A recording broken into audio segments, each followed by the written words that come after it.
Hello guys, welcome back to Basketball Fan. This is Cordy, and today we're diving into something that really caught my attention, not just as a basketball fan, but as someone who genuinely appreciates the evolution of the game, especially on the women's side. Now, the clip we just went through is packed with emotion, intensity, and insight, and it revolves around a conversation involving Caitlin Clark and commentary from Angel McCoughtry, and honestly, it opens up a much bigger discussion than just one play, one foul call, or even one player. It's about mentality, competition, legacy, and what it really means to step onto the court at the highest level.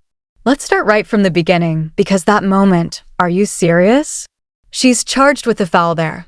That's her third personal. That right there is the kind of reaction that tells you everything about the stakes. That's not just frustration, that's competitiveness boiling over. That's a player who knows every call matters, every possession matters, especially when you're wearing that Team USA jersey, where expectations aren't just high, they're suffocating at times. And then you hear that quote, the one that really stands out, "I'm completely different off the court than I am on the court. When I step in between the lines, I'm there to kind of kill." That line right there is the essence of elite athletes. People sometimes misunderstand that mentality. They think it's arrogance or aggression or even disrespect, but it's not. It's survival. It's dominance. It's the mindset you need if you want to be the best in the world. And Caitlin Clark embodies that in a way that's very raw and very real. She's not trying to be liked when she's playing, she's trying to win. And that's something that resonates deeply when you watch her game, because every possession, every shot, every pass, it all comes with that underlying hunger. You can see it when she pulls up from deep without hesitation, when she threads a pass through impossible traffic, or when she immediately demands the ball back after a miss. That's not just skill, that's mentality. And when you pair that with what we saw in the clip, her staying aggressive, taking another shot after missing, and then knocking it down, you start to understand why she's become such a central figure in women's basketball right now. But this is where things get really interesting, because the conversation shifts when we bring Angel McCoughtry into the picture. Now let me be very clear here, because I want to give her the respect she deserves. Angel McCoughtry is not just a former player, she's one of the most accomplished and talented players we've seen in the game. At her peak, she was dominant on both ends of the floor. We're talking about a player who could score at will, lock down defensively, and completely take over games when it mattered most. There were years where she was unquestionably among the top players in the world, and that's not something you can say lightly, especially considering the level of talent that has existed in women's basketball over the years. And yes, there was even a time when her level of play was so high that she kept other elite names off major rosters, which tells you just how competitive that environment was. So when someone like that speaks on the current state of the game, or on a player like Caitlin Clark, you have to listen. You don't have to agree, but you have to listen, because that perspective comes from experience at the highest level.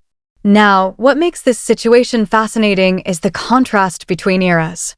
Angel represents a generation that had to fight for every bit of recognition, every bit of coverage, every ounce of respect. The game wasn't handed to them in terms of visibility or media attention. They had to build that foundation brick by brick. And now you have someone like Caitlin Clark coming in, and she's instantly one of the most talked about players in the sport. Her games are drawing massive attention, her highlights are everywhere, and she's becoming a face of the game in a way that's very immediate. That can create tension, not necessarily personal tension, but generational tension. It raises questions like, has the game changed?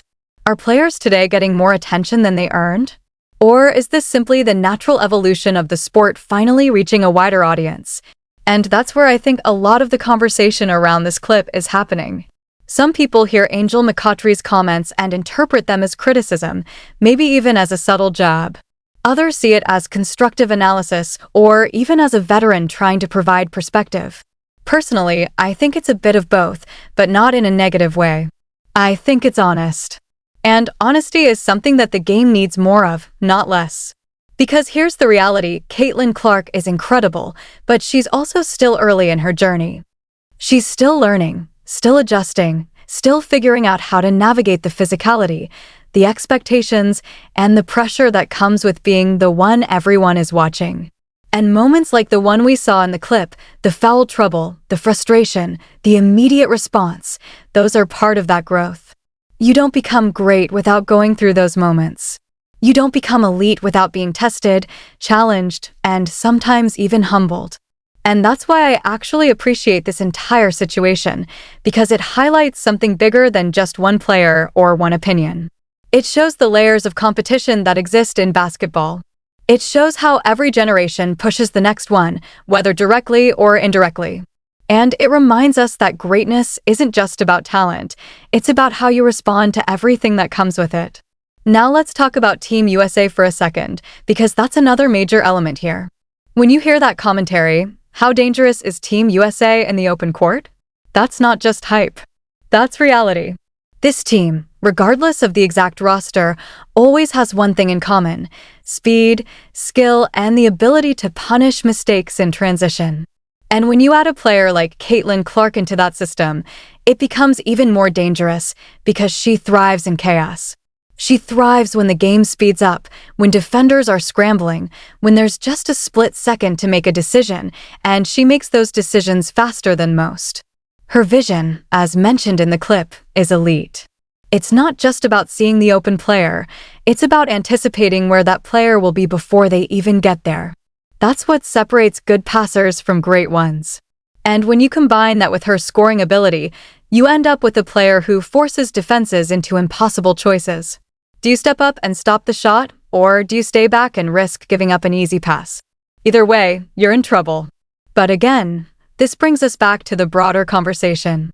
Because with all that talent, all that attention, and all that expectation, there's going to be scrutiny. There's going to be criticism. There are going to be moments where people question her decisions, her style of play, or even her impact. And that's where voices like Angel McCoughtry's become important, because they add context.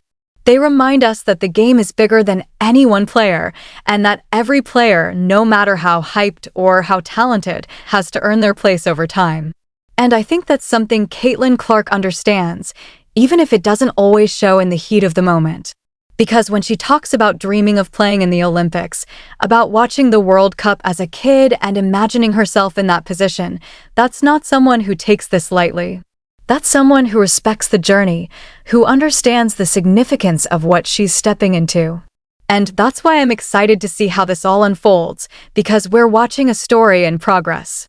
We're watching a player who has the potential to redefine what's possible in the game, but who also has to navigate the challenges that come with that potential.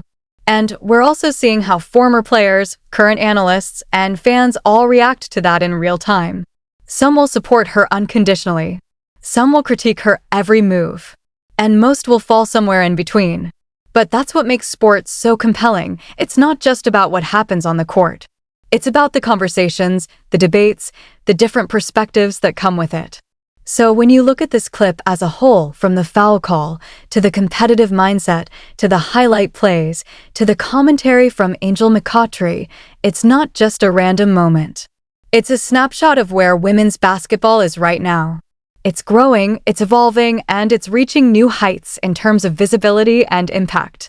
And players like Caitlin Clark are at the center of that, whether they want to be or not. So the real question isn't whether she's good enough, or whether the criticism is fair. The real question is, how will she respond? Because that's what defines greatness. Not the highlights, not the hype, but the response.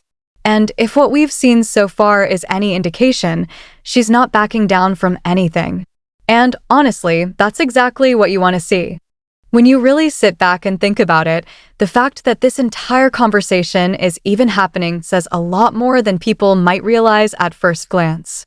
It speaks volumes about how far women's basketball has come compared to the era when players like Gino or Rima were dominating the scene and building their legacy. Back then, the conversation around women's sports was completely different.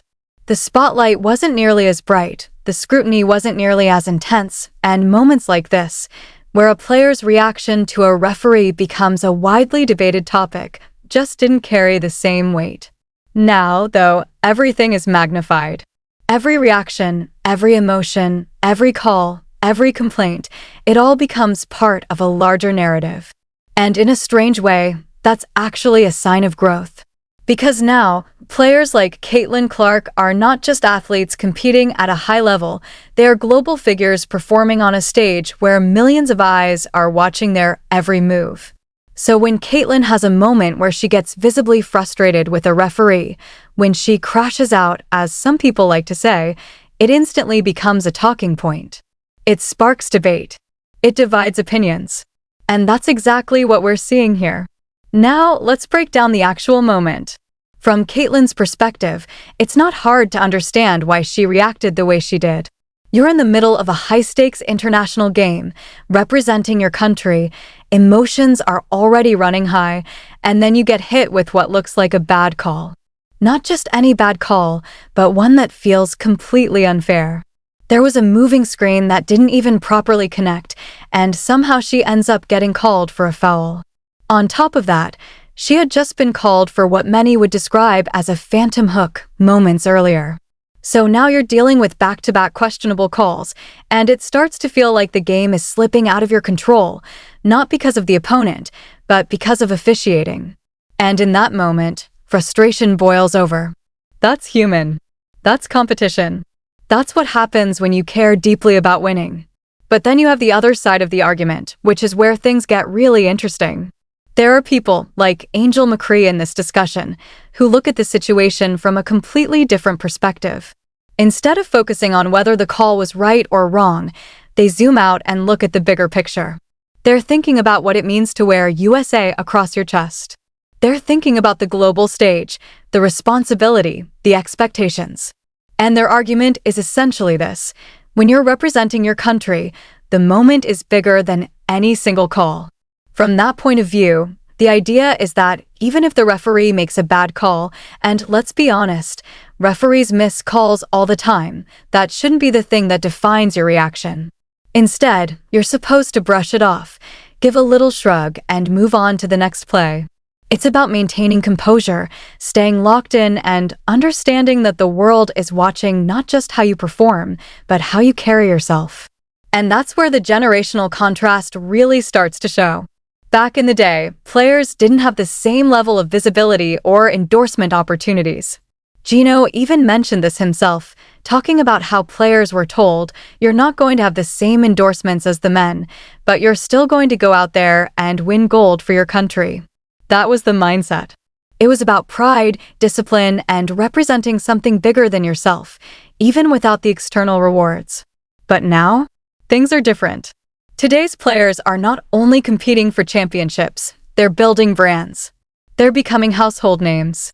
They're landing endorsements, appearing in commercials, and, as mentioned in the conversation, potentially even ending up on something like the Wheaties box. That level of visibility changes everything. It raises the stakes. It adds pressure. And it also means that every emotional reaction is going to be analyzed under a microscope. So when Caitlin reacts to a call, it's no longer just a moment in a game. It becomes part of a larger discussion about professionalism, leadership, and what it means to represent your country at the highest level. At the same time, though, there's another layer to this conversation that often gets overlooked. A lot of people assume that international basketball, under FIBA rules, has a much stricter standard when it comes to dealing with referees. The common belief is that players have a much shorter leash, that they can't show emotion, that they have to be more restrained than they would be in leagues like the WNBA or the NBA. But the reality is a bit more nuanced than that. In many cases, players actually do have some room to express frustration, as long as it doesn't cross certain lines. A quick reaction, a look of disbelief, even a brief complaint, that's not uncommon. It happens all the time. The difference is how far you take it. There's a line between showing emotion and losing control, and navigating that line is part of what separates good players from great ones. And that's why this situation is so fascinating. Because depending on how you look at it, you can make a strong case in either direction. On one hand, you can say that Caitlin's reaction is completely justified. She's a competitor. She wants to win. She felt like she was wronged by the officials, and she let her emotions show. That's passion. That's intensity. That's part of what makes her such an exciting player to watch. It's the same fire that fuels her performance, the same energy that allows her to take over games and deliver in big moments. On the other hand, you can argue that in a setting like international play, especially when representing Team USA, there's a higher standard. That the moment calls for a different kind of composure. That even when things don't go your way, the expectation is to stay calm, stay focused, and let your game do the talking. And the truth is, both perspectives have merit. What really stands out, though, is how this entire discussion reflects the current state of women's basketball. The fact that fans, analysts, and former players are breaking down these moments in such detail shows just how much the game has grown. It shows that people care. It shows that these games matter. And it shows that players like Caitlin Clark are operating in an environment where every move they make can spark conversation. In a way, this is exactly what progress looks like. Because years ago, a moment like this might have gone unnoticed. It might not have been discussed, debated, or analyzed. But now, it becomes part of a larger narrative about the evolution of the sport, the expectations placed on modern athletes, and the balance between emotion and composure. And at the center of it all is Caitlin Clark, a player who embodies both the excitement and the complexity of this new era. She's passionate. She's expressive. She plays with an edge. And yes, sometimes that means she's going to have moments where her emotions spill over. But that's also part of what makes her special. It's what draws people in. It's what makes fans feel connected to her journey. At the same time, as her platform continues to grow, so will the expectations. The spotlight will only get brighter. The scrutiny will only get sharper. And moments like this will continue to be dissected from every possible angle. That's the reality of being at the top.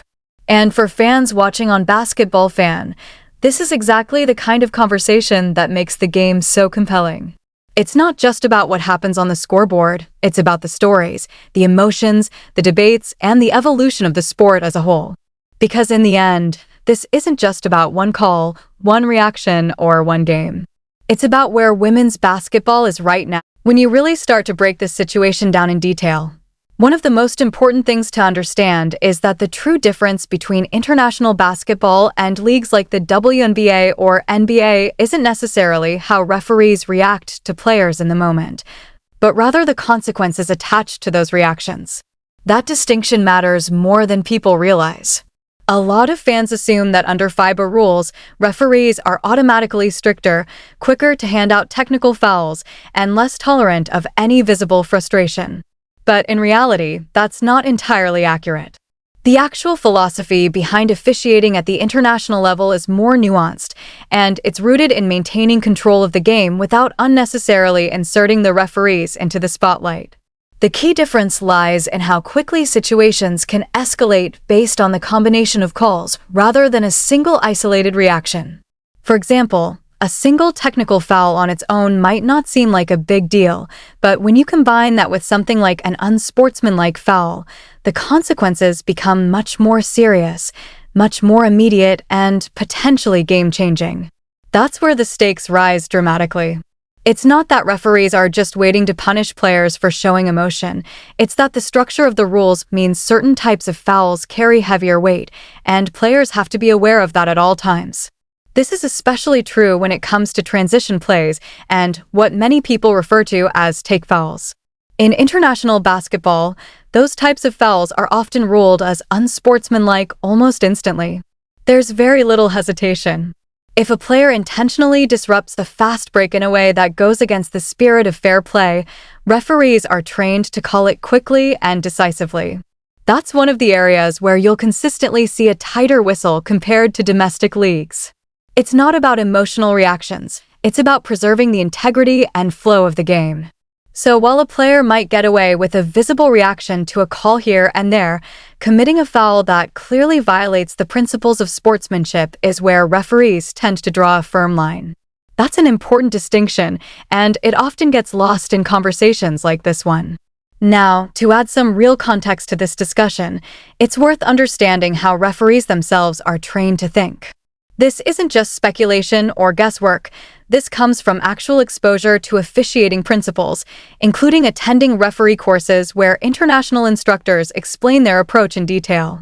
One of the most consistent messages that comes out of those sessions is that referees are not looking to hand out technical fouls for a single emotional reaction. That's simply not the goal. If a player reacts once, maybe throws their hands up, maybe says something in frustration, maybe briefly questions a call, that's seen as a natural human response. It's part of the game. It's part of competition. Referees understand that players are competing at the highest level, with adrenaline running high and emotions are going to surface. The expectation is not perfection. The expectation is control. So, what typically happens in those situations? Most of the time, referees will either acknowledge the reaction and move on, or they might issue a quiet, subtle warning. It doesn't have to be a dramatic moment. Sometimes it's as simple as a look, a brief comment, or a gesture that signals, that's enough. And in many cases, they won't even address the player directly. Instead, they might go to the team captain or the bench and communicate the message there. Something along the lines of, that's your warning. If it continues, the next one will be a technical. This approach helps de-escalate situations without turning them into bigger distractions. Because ultimately, referees are taught that the best games are the ones where nobody is talking about the officiating afterward. If the conversation after the game is focused on the players, the performance, and the outcome, then the referees have done their job correctly. That's why the idea that a player like Caitlin Clark would immediately be hit with a technical foul for a one-time reaction just doesn't line up with how the game is actually officiated. It's incredibly unlikely.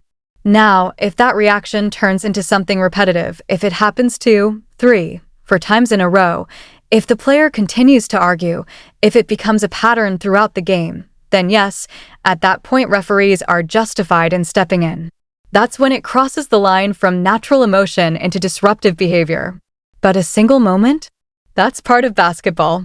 And this is where the broader conversation starts to take on a different tone, because the criticism directed at Caitlin Clark in situations like this sometimes feels a bit disproportionate. It raises an interesting question about expectations, particularly in women's basketball. There seems to be this lingering idea, whether people realize it or not, that female athletes are supposed to behave in a more controlled, more polished, almost flawless manner at all times. That they should avoid visible frustration, avoid confrontation, and present themselves in a way that aligns with a certain traditional standard of professionalism. A lot of that mindset can be traced back to older coaching philosophies, especially those associated with highly disciplined programs like UConn under Gino Auriemma. In those environments, everything was about precision. Perfect execution. Perfect presentation. Perfect composure. The uniform looked right, the behavior was measured, and emotions were kept tightly in check. But the game has evolved. If you look at men's basketball, emotional expression has always been part of the culture. Players argue calls. They react. They show frustration. They celebrate. They let their personalities come through. You see it at every level. Someone like LeBron James has had countless moments where he's questioned officials during games. Anthony Edwards plays with visible emotion and intensity. And then there's Luka Doncic, who is probably one of the most expressive players in the league when it comes to reacting to calls. And yet, none of these players are expected to act like robots. Their emotion is seen as part of what makes them great. It's part of their competitive identity. So why should it be any different in women's basketball? That's the question at the heart of this debate. Because when you look at today's game, emotion is everywhere, and it's a good thing. Players like Paige Bueckers have shown visible frustration with officials at times. Angel Reese has had moments where she's questioned calls or reacted emotionally during games. And of course, Caitlin Clark herself is known for playing with a fiery, competitive edge. These moments aren't outliers, they're part of the fabric of the sport. They reflect how much these players care, how invested they are, and how intensely they compete. In an ideal world, sure, every player would remain completely calm at all times. They'd accept every call without question, smile through every mistake, and never show a hint of frustration. But that's not reality. And honestly, that wouldn't even be entertaining. Sports are compelling because of the emotion, because of the tension, because of the human element that makes every game unpredictable and real. Anyone who has ever played sports at any level understands this. There's always that one person who is incredibly calm, friendly, and easygoing off the court, but the moment the game starts, something changes. The switch flips. The intensity kicks in. The competitive fire takes over. And suddenly, they're a completely different person. That's not a flaw, that's competition. That's what happens when people care deeply about winning. You can even see this dynamic in individual sports like tennis. Some of the most composed, reserved individuals in everyday life become incredibly intense once they step onto the court. They argue calls, they show frustration, they channel their emotions into their performance. Because at that level, the margin for error is so small and the stakes are so high that every moment feels amplified. So when people criticize Caitlin Clark for reacting to a call, it's important to keep that context in mind. A single complaint, a brief show of frustration, that rarely changes the outcome of a game. And more importantly, it rarely leads to a technical foul unless it becomes excessive. That's the key point. The line isn't drawn at emotion, it's drawn at repetition and escalation. Now, to be fair, Caitlin Clark is a player who sometimes walks close to that line. There have been moments where her reactions are more animated, where her frustration is more visible, where it lasts a bit longer than a simple one-off response. And in those situations, referees absolutely have the right to step in and manage the game accordingly. That's part of their job. Maintaining control is essential, and no player is above that standard. But that doesn't mean every emotional reaction should be treated as a problem. In fact, the broader message here is actually pretty simple. Let players be human. Let them show emotion within reason. Whether it's Caitlin Clark playing for the Indiana Fever, Paige Bueckers competing at the college level, or athletes representing the United States on the international stage, emotion is an essential part of competition. It adds energy. It adds authenticity. It makes the game more engaging for fans. At the end of the day, players don't need to be perfect. They don't need to suppress every reaction or hide every feeling. What matters is that they compete hard, respect the game, and stay within reasonable limits. And if that occasionally includes a frustrated reaction to a referee, that's not a flaw, it's a reflection of how much the moment means. And for everyone watching on Basketball Fan, this is exactly what makes the sport so exciting. It's not just about the plays, the scores, or the highlights. It's about the emotion, the intensity, and the real, unscripted moments that remind us why we love the game in the first place.